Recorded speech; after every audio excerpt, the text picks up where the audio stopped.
Hello students, हम कर रहे थे एशियंट इंडियन पॉलिटिकल थॉट। पहले हमने इसकी मीनिंग, फीचर्स एंड सोर्सेस के एंड आज हम एशियंट इंडियन पॉलिटिकल थॉट में मनु हैं। मनु एक इंडियन पॉलिटिकल थिंकर हैं, इनकी स्टडी करेंगे। जो इनकी फेमस बुक है मनुस्मृति, इसको भी डिस्कस करेंगे। तो मनु सबसे पहले हम करते हैं मनु थे कौन। कुछ कहते हैं कि मनु एक पर्सन है, कुछ कहते हैं कि मनु को एक नेम दिया गया है, एक टाइटल है जिसने सबसे पहले लॉ को दिया था, उनको टाइटल दिया गया है मनु, जो मानव से लिया जाता है। तो जो हमारे वेद हैं, ऋग्वेदा क्या एड्रेस करता है? फादर मनु, क्योंकि ह्यूमन रेस के वो फादर माने जाते हैं। एंड इंडिया में हम उनको मानते हैं father of Indian polity. Meaning अगर हम अपनी पॉलिटी को डिफाइन करते हैं तो इसमें सबसे पहले जो भी कंट्रीब्यूशन दी गई थी वो मनु ने दी थी। उसके बाद कौटिल्य आते हैं जिन्होंने लॉ को डिफाइन किया था। तो इंडियन पॉलिटी की स्टार्टिंग कहां से होती है? मनु से होती है। जैसे वेस्टर्न पॉलिटिकल थिंकर हैं, वो सोक्रेट को जिस स्टेटस देते हैं और हम किसको देते हैं? मनु को देते हैं। तो मनु जो मनुस्मृति में सबसे ज्यादा इंपॉर्टेंट है क्योंकि उन्होंने ही मनुस्मृति को लिखा था, जी माना जाता है। तो मनु के रिगार्डिंग कुछ कहते हैं, some other traits him as a supernatural being with divine powers. कुछ कहते हैं जे ब्रह्मा जी के पुत्र हैं जिसके पास बहुत ज्यादा डिवाइन पावर थी, जिस सुपर नेचुरल बीइंग है जिन्होंने पूरे वर्ल्ड को, सृष्टि को चलाने के लिए लॉ को डिफाइन किया था, कोड ऑफ कंडक्ट कैसा होना चाहिए, ये सब कुछ उन्होंने मनुस्मृति में लिखा था। तो मनु को ये भी माना जाता है he is the first person who gives the law. So उनको कौन सा स्टेटस मिलता है? फर्स्ट लॉ गिवर का स्टेटस दिया गया है। तो मनु के बाद हम करते हैं मनुस्मृति, जो सबसे फेमस बुक है, जिसको हम लॉ बुक भी कहते हैं, कोड ऑफ मनुस्मृति भी कहते हैं। तो ये बहुत ज्यादा डिफरेंट नेम से जानी जाती हैं, जैसे कोड ऑफ मनु, मनु संहिता, मनु धर्म शास्त्र, मानव धर्म शास्त्र। इस तरह डिफरेंट नेम से मनुस्मृति को जाना जाता है। तो जो मनुस्मृति है ये most authoritative text of religious, social and political organisation को डिफाइन करता है, जो कि एपिक पीरियड में चल रहा था। महाभारत रामायण पीरियड में जो कुछ भी था उस टाइम, जो भी religious work, social political organisation थी, कैसे वर्किंग होती है, ये सब कुछ किस में डिफाइन किया गया है? मनुस्मृति में डिफाइन किया गया है। तो इट जी कहता क्या है? It generalise and systemise the rule of conduct that had come over from previous ages for the purpose of reconstructing or reorganize the Hindu society. तो मनुस्मृति को लिखा क्यों गया था? जो उस टाइम हिंदू सोसाइटी थी, इसको रिकंस्ट्रक्ट और रीऑर्गेनाइज करने के लिए, क्योंकि जब भी एक धर्म की निखेधी की जाती है, लोग अपने धर्म की राह से भटक जाते हैं, तो माना जाता है कि उसको दोबारा से रीऑर्गेनाइज करना पड़ता है, रिकंस्ट्रक्ट करना पड़ता है। इसीलिए तो हिंदू सोसाइटी को रिकंस्ट्रक्ट करने के लिए दोबारा से लॉ देने की जरूरत पड़ी। एक इंडिविजुअल के कौन सा धर्म है, एक सोसाइटी का, फैमिली का, राजा का क्या धर्म होना चाहिए, ये सब कुछ मनुस्मृति में डिफाइन किया गया है। तो ये क्या करते हैं? Generalise and systemise the rule of conduct. आपको कैसे बिहेव करना है। जैसे अगर हम आज के टाइम में अपने लॉ की बात करते हैं, इनको कोडिफाई किया गया है, जिसमें डिफाइन किया गया है आपकी कौन कौन सी गलती होगी तो उसमें आपको क्या पनिशमेंट मिल सकती है। उसी तरह जो जे मनुस्मृति है, इसमें क्या है? रूल ऑफ कंडक्ट है, ह्यूमन को कैसे बिहेव करना चाहिए जे डिफाइन किया गया है। तो जो मनुस्मृति है, स्मृति का मीनिंग क्या होता है? रिकलेक्शन। तो जो भी लॉ में गिवन है हम एशियंट टाइम से लेते हैं, इसको दो पार्ट्स में डिवाइड करते हैं। एक होती है श्रुति, एक होती है स्मृति। जो श्रुति होती है वो क्या होती है, जो वेद हैं, वेद को किसी ने नहीं बनाया, ब्रह्मा जी के मुख से जो कुछ भी निकले, जो वे वर्ड थे, उनको श्रुति में, वेदा में डिफाइन किए गए हैं। तो वेदा को हम क्या कहते हैं, श्रुति कहते हैं। लेकिन अब श्रुति के बाद क्या आती है, स्मृति। तो स्मृति में क्या था, जो बड़े बड़े ऋषि मुनि थे उन्होंने जो कुछ भी श्रुति से सुना, ब्रह्मा जी के मुख से सुना, उनको मेमोराइज किया। मेमोराइज कर कर आगे वो अपने जो इनके चेले थे उनको डिफाइन कर दिया।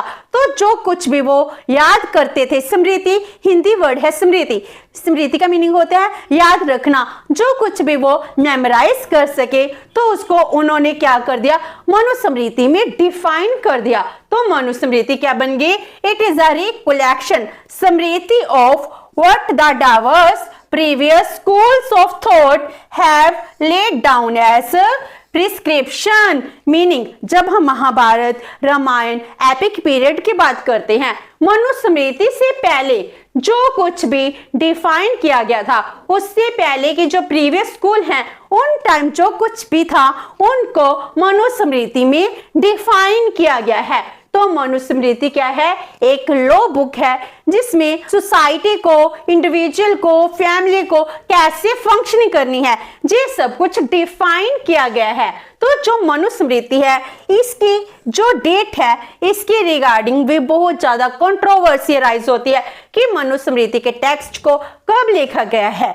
जो मैक्स मुलर हैं वो कहते हैं इसको 4th सेंचुरी एडी में लिखा गया है, लेकिन जॉर्ज बुलर हैं वो कहते हैं जो जे मनुस्मृति है जे एग्जिस्ट करी थी इवन 200 एडी। लेकिन जो केन है वो क्या कंक्लूड करते हैं, जो मनुस्मृति है, मनुस्मृति महाभारत टाइम भी प्रिवेल करी थी, क्योंकि महाभारत में जो कुछ भी उस टाइम सोशल ऑर्गेनाइजेशन थी, उस टाइम जो किंग की ड्यूटीज थी, जो लॉ होते थे, वो सब कुछ मनुस्मृति से मैच करते हैं। तो केन क्या कंक्लूड करते हैं, it is constructed between 200 BC and 200 AD। इस टाइम पीरियड में क्या होगा, मनुस्मृति को लिखा गया होगा। तो जो मनुस्मृति है इसकी ट्रांसलेशन कैसे की गई, मनुस्मृति का ओरिजिनल टेक्स्ट है वो हमको अवेलेबल नहीं है।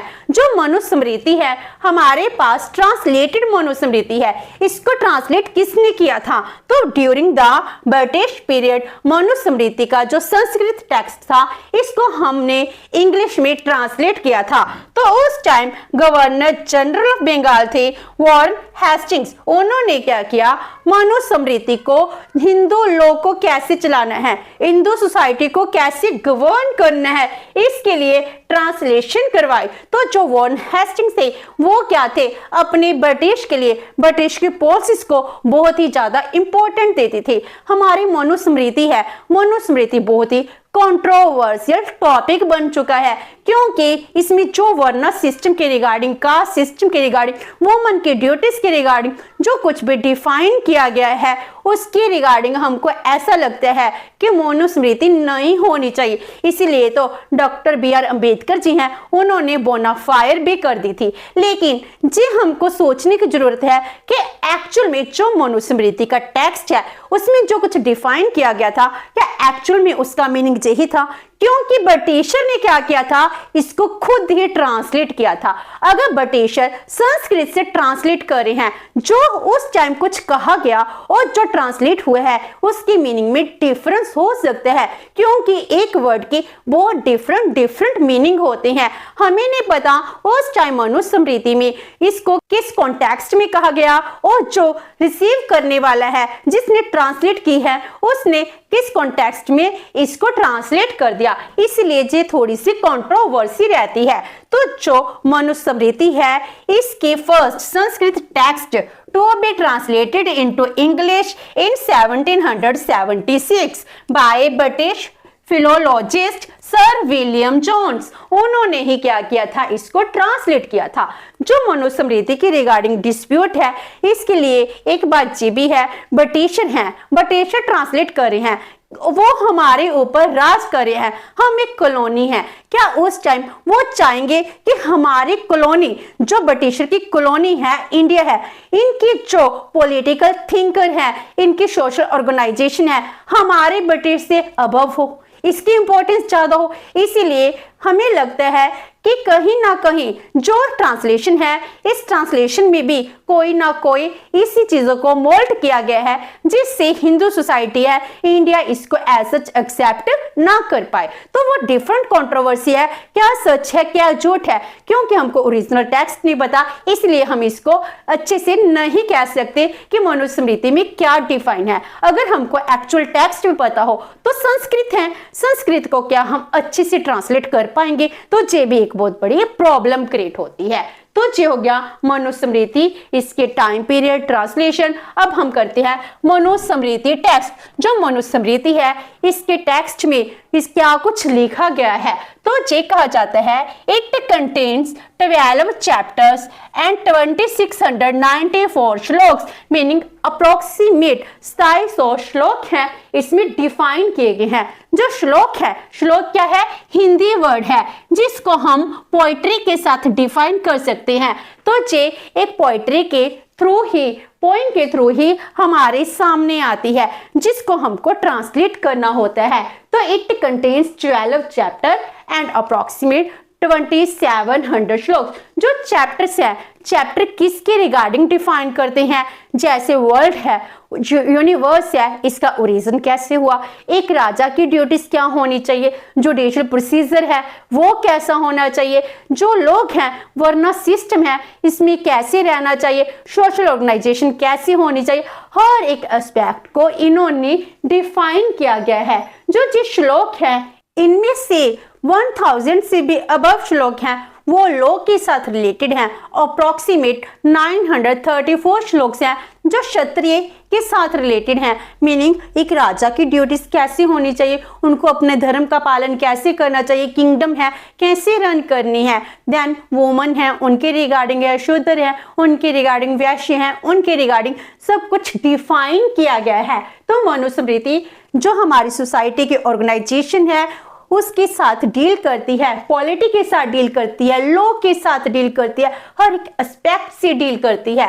तो जो इसका ओरिजिनल टेक्स्ट है वो अवेलेबल नहीं है। जो मनुस्मृति का टेक्स्ट है जी किसके ऊपर बेस्ड है? जो इसके एक कमेंट्री है, कमेंट्री ऑफ कुलका भाटिया, उन्होंने जो कुछ भी डिफाइन किया था उनके कमेंट्री को ही मनुस्मृति का टेक्स्ट माना जाता है। तो Manu learn these lessons from Brahma and proceeds to teach his students including Bhrigu. तो ये माना जाता है जो मनुस्मृति में डिफाइन किया गया है, मनु ने ये लेसन किससे सीखे थे? ब्रह्मा जी से सीखे थे, जिनको हम परमात्मा कहते हैं। तो उन्होंने जो कुछ भी सीखा उन्होंने अपने स्टूडेंट से, जिनमें भृगु है बहुत फेमस हैं, उन सबको टीच किया था। आगे उन्होंने इन्हीं जो इनकी जो टीचिंग थी आगे इनको स्प्रेड किया। तो मनुस्मृति इस तरह जनरेशन टू जनरेशन पास होती गई। तो जो मनुस्मृति है, जो इसका सब्जेक्ट मैटर है, it indicates the foundations for the functioning of ancient Hindu society. तो जो सब्जेक्ट मैटर है, एशियंट पुराने टाइम में जो हिंदू सोसाइटी है वो कैसे काम करेगी, इसके फंक्शनिंग के रिगार्डिंग है, जिसमें सोर्सेस ऑफ लॉ है वो डिफाइन है, पॉलिटी डिफाइन है, जुडिशियल प्रोसीजर है वो डिफाइन है, duties of woman, varna system, social organisation, each and every aspect of life को इसमें इंक्लूड किया गया है। तो जो मनुस्मृति है जी धर्म के ऊपर बेस्ड है और इसको धर्मशास्त्र का पार्ट माना जाता है। तो धर्म एंड धर्मशास्त्र है क्या? तो जो धर्म है, जैसे हम इंग्लिश टेक्स्ट रिलीजन से लेते हैं, लेकिन मनु के अकॉर्डिंग धर्म का मीनिंग रिलीजन नहीं है। ये एक संस्कृत टर्म है धर, जिसका मीनिंग है टू रूट। तो ये संस्कृत वर्ड धर से ली गई है। तो मनु की जो आइडिया है धर्म के, वो किसके साथ रिलेटेड है? It is closely related to the standard of righteousness. सही क्या है? जो कुछ भी ह्यूमन को करना चाहिए, जो भी उसकी ड्यूटीज हैं, उसको ही धर्म कहा गया है। इसका मीनिंग रिलीजन नहीं है। It means something that upholds and sustains everything. Individual society को, इंडिविजुअल को जो गवर्न करता है वो ही धर्म है। हम सबको आज के टाइम में भी अपनी अपनी ड्यूटीज को फॉलो करना चाहिए। अगर हम इंडिपेंडेंट लिबरल कंट्रीज में रह रहे हैं जहां पर डेमोक्रेसी है, इसका मीनिंग ये नहीं है हमारे कंडक्ट के ऊपर कोई भी रिस्ट्रिक्शन इंपोज नहीं की जा सकती है। अगर हम लिबर्टी को, फ्रीडम को एंजॉय करना चाहते हैं तो मुझको पता है कि मैं अपनी फ्रीडम को एंजॉय करते टाइम किसी भी पर्सन की जो लिबर्टी है उसको हार्म नहीं कर सकती। तो जे मेरे ऊपर एक तरह की रिस्ट्रिक्शंस इंपोज होगी, लिमिटेशन इंपोज होगी। तो अगर हम आज के टाइम में भी सोसाइटी में रह रहे हैं, सोसाइटी में अपनी लिबर्टी को एंजॉय करना चाहते हैं, तो हमारे कंडक्ट के ऊपर रिस्ट्रिक्शंस हैं। वैसे ही उस टाइम भी जो उस टाइम के इंडिविजुअल थे, सोसाइटी थे, उनके ऊपर भी क्या थी? रिस्ट्रिक्शंस थी। ये रिस्ट्रिक्शंस ही क्या कहलाती थी? धर्म कहलाती थी। हर एक पर्सन का धर्म क्या होना चाहिए, उसका पारिवारिक धर्म है वो क्या होना चाहिए, राजा का धर्म क्या है वो भी डिफाइन किया जाता था। हर एक चीज को धर्म के साथ रिलेट किया जाता था। वहां पर कहा जाता था कि धर्म के बाहर कुछ भी नहीं है। धर्म का मीनिंग रिलीजन नहीं है, हमारे काम करने के लिए हमारी ड्यूटीज बन जाती हैं। और जो धर्म शास्त्र है, it refers to treatise on dharma which regulates all aspects of social life including polity, jurisprudence. Dharmashastra क्या करता है? धर्म की ट्रीटिस को डिफाइन करता है जिसमें पूरी सोशल लाइफ है उसके हर एस्पेक्ट को डील कर रहा है। पॉलिटी, जूरिस्प्रूडेंस है, इसके साथ भी रिलेटेड है, लॉ के साथ रिलेटेड है। इसीलिए तो मनु को road of Dharma, road of law भी कहा जाता है। तो जो धर्म शास्त्र है, मनु है, इसका मेन ऑब्जेक्टिव क्या है? मेन ऑब्जेक्टिव धर्म समृद्धि, to maintain dharma that is law and order for governing individual, families and society को गवर्न करने के लिए सब कुछ धर्म के अकॉर्डिंग होना चाहिए। यही धर्म शास्त्र है, यही मनुस्मृति डिफाइन करती है। तो जो मनुस्मृति है, मनुस्मृति के बहुत ज्यादा पर्सन एडमायरर्स भी हैं और क्रिटिसाइजर भी हैं। तो मनुस्मृति के एडमायरर्स कौन है? मेन एडमायरर कौन है? दयानंद सरस्वती जी हैं, अरविंद घोष हैं, एनी बेसेंट हैं, फ्रेडरिक नीत्शे हैं। जो क्या करते हैं वो तो ये तक कह देते हैं कि जो बाइबल है, बाइबल को बंद कर कर हमको मनुस्मृति है इसको फॉलो करना चाहिए, क्योंकि इसमें हर एक एस्पेक्ट को डिफाइन किया गया है। लेकिन इसको बहुत लोगों ने क्रिटिसाइज भी किया है, जैसे स्वामी विवेकानंद हैं, वो कहते हैं मनुस्मृति आज के मॉडर्न टाइम में जे नहीं वर्क करेगी तो जे बहुत ज्यादा पुरानी एब्सोलीट हो चुकी है। डॉक्टर अंबेडकर जी ने तो बोनाफाइड कर दी थी 1927 में। और जो महात्मा गांधी जी थे वो एडमायरर भी हैं और कुछ पॉइंट पर न्यूट्रल भी हो जाते हैं। तो एडमायरर किस बात के हैं? कहते जी शास्त्र का बहुत ही इंपॉर्टेंट पार्ट है जो डिफाइन करता है। और किस बात पर एग्री नहीं होते कि जो मनुस्मृति में कॉन्ट्राडिक्टरी पार्ट है, जो वर्ना सिस्टम है वो सही है या नहीं है, इस बात से वो एग्री नहीं हो रहे हैं। तो इस तरह जो मनुस्मृति है, मनुस्मृति के अपने अपने मेरिट्स हैं, डीमेरिट्स हैं। आप इसको किस पॉइंट से देख रहे हो जो आपका नजरिया डिफाइन करते हैं। तो आज हमने मनुस्मृति का जस्ट बेसिक इंट्रोडक्शन की है। नेक्स्ट सेशन में हम इसके बेसिक प्रिंसिपल्स करेंगे, देन हम social organisation and other aspects हैं इनको डिफाइन करेंगे। होप सो कि आपको ये सेशन अच्छा लगा होगा। अगर आपकी कोई क्वेरी है तो post it comment box and video अच्छी लगी तो please like and share with your friends. Thank you so much and have a nice day.